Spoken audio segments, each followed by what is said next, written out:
Okay, today our learning target is I can round decimal values. I was not very specific on how we were going to round decimal place values. We'll be rounding to the nearest whole, tens, hundreds. On the whole number part of our decimals, we're also going to be rounding to the nearest hundredth, the nearest tenth, the nearest thousandth, and we might even get to some 10,000ths or 100,000s or millions. Okay?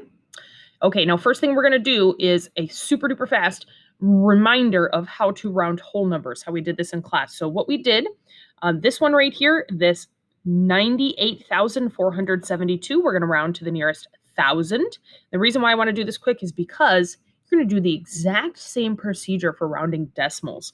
So first thing we're going to do is we're going to underline the digit that we're going to either be changing or keeping the same, and we're going to box that value right to the right of it to make our rounding choice. Now, one thing that I also asked you to do, and we'll do this with our decimal values, is write what is the thousand above, what is the thousand if we keep it the same. So the thousand above would be just plain old, 99,000. And here we would keep it at 98,000. Then you're going to do that silly little rhyme, for or below, keep it stay low, or 5 or above, give it a shove, or raise the score. Okay, so this 4 tells us to keep it the same. Notice how I changed all those to the right as zeros. Okay, now we're going to do this with decimals, and you have 2 ways to do this.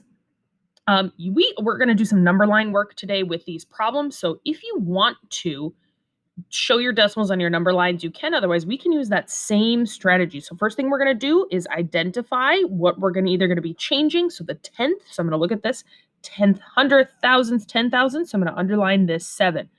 I know that my 3 that is in the hundredths place is going to be making our rounding choice.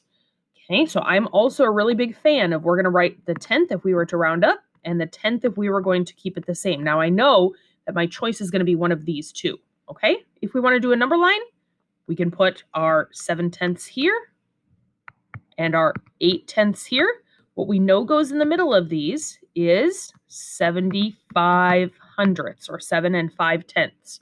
Or we can put this as 70 hundredths and 80 hundredths.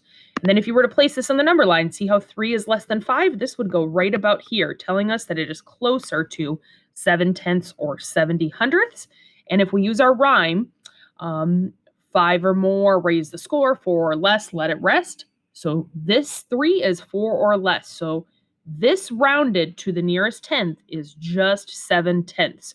Now we could, if we really wanted to, replace all of those other decimal values with zeros, but we don't really have to because they don't have any meaning.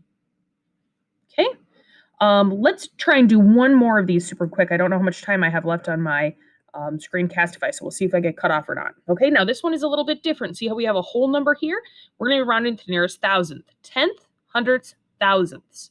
So I'm going to underline that. I'm going to box my 9. Now right away a 9 tells me I am going to raise the score. So what I'm going to do is I'm going to copy the rest of this, and then I'm going to change this, my thousandths, from a 7 to an 8. So 3 and 568 thousandths. This would be my value rounded to the nearest thousandth. And the reason why I knew how to do that is because 9 tells you to give that next number a shove and bump it up. Okay, that is all.